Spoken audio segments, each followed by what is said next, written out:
भजन यानी मन से भगवान का रूप ध्यान, ये सबसे बड़ी चीज है। आप लोग डेली यहां कुछ लोग आते हैं, डेली कीर्तन होता है, लेकिन जो असली चीज है रूप ध्यान, उस पे हम लोग ध्यान नहीं देते। हमें आंख बंद करके ध्यान करना है उस समय कि हमारे श्याम सुंदर सर्वत्र श्रृंगार करके, संपूर्ण श्रृंगार करके हमारे सामने खड़े हैं।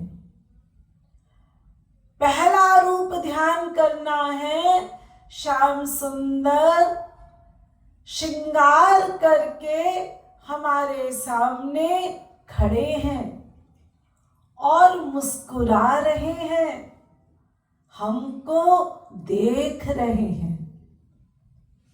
फिर ध्यान करना है कि वह श्याम सुंदर हमको देखकर हमें आलिंगन के लिए दोनों भुजाएं पसारे हैं और मैं उनको देख रहा हूं और वह मुझसे कुछ कह रहे हैं, लेकिन मेरे प्राकृत कान उनकी दिव्य वाणी को नहीं सुन पा रहे। ऐसा सोच के जोर जोर से हमको रोना है, करुण क्रंदन करना है।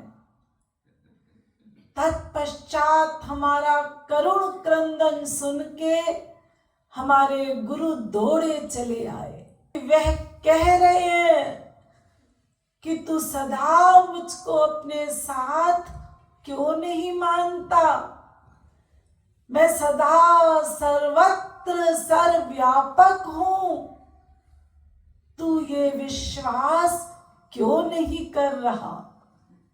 ये सोचकर हमको फिर रोना है। फिर हमारे गुरु की कृपा ऐसी हुई हम पर कि हम यह प्राकृत शरीर छोड़कर दिव्य शरीर से उस गोलोक धाम में चले गए। और गोलोक धाम में जाकर हमने क्या देखा?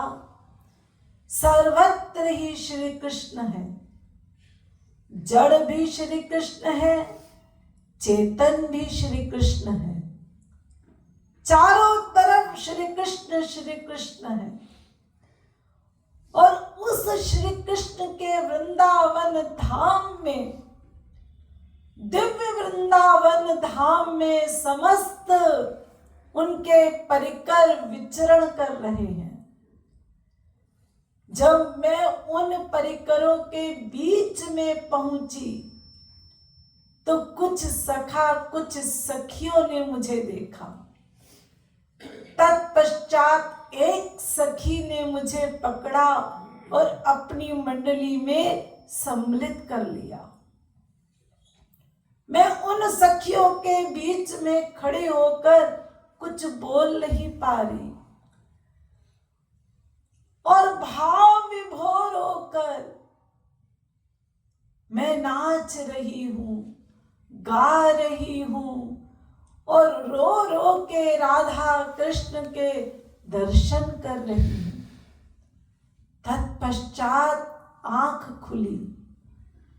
अब रूप ध्यान खुली आंख से करिए कि श्री कृष्ण सामने खड़े हैं और सामने खड़े मुझे देख रहे हैं और हम अभागे जीव उनका स्पर्श नहीं कर पा रहे। क्यों? वो हमारे हृदय में बसे तो हैं, लेकिन हमें साक्षात स्वरूप का दर्शन नहीं हो पा रहा। उसका कारण है कि अनादिकाल की कामनाएं हमने भर रखी हैं। आज भी भगवान के आगे थोड़ी देर हम बैठते हैं तो अनंत कामनाओं का भंडार लेकर,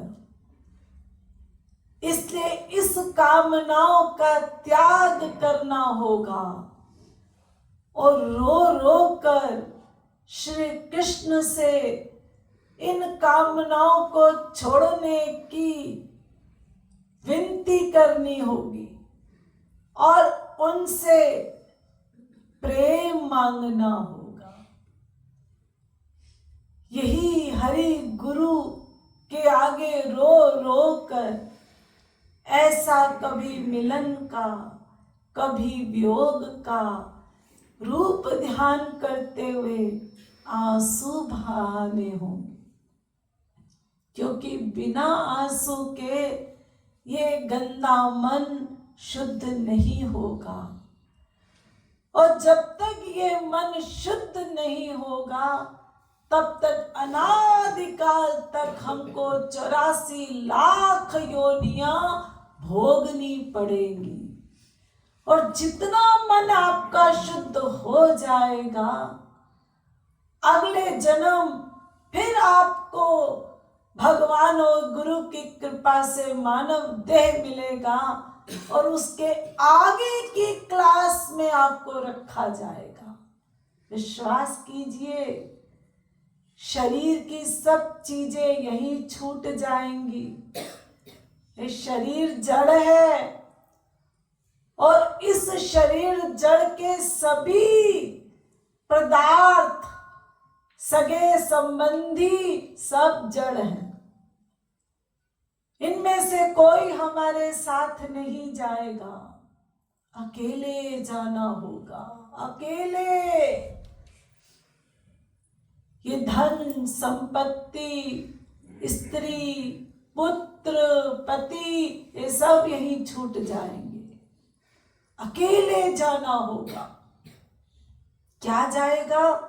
यही साधना भक्ति, यही भजन, यही आंसू, यही शुद्ध आपका मन, यही बुद्धि जिसमें आपने गुरु के आदेशों को बिठा रखा है, यही साथ जाएगा। तो जो जाने वाली चीज है उस पर हमको अभ्यास करके, साधना करके साथ ले जाना है।